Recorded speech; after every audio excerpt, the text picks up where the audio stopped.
May pag-asa po ba ako magkaanak? Hindi ko po alam sa iba pero sa akin, 2 beses na po ako nakunan. Yung una po, sabay po siya sa aking kidney failure at hindi po siya nakasurvive. Within 6 months, natanggal din po siya. Nahulog po talaga siya. Lumabas siya, nawala na po siyang movement, wala na po siyang buhay.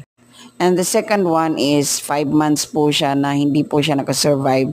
Nahulog din po siya and monitor siya masyado sa OB kasi nga high risk po ako. At doon ko talaga nalaman na hindi talaga ako pwede magbuntis.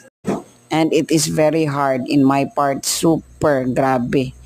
Sa normal na tao, sa normal na pagbubuntis, siguro okay pa, pero sa akin na may sakit, nagadialysis pa ako at the same time buntis ako, it's very hard.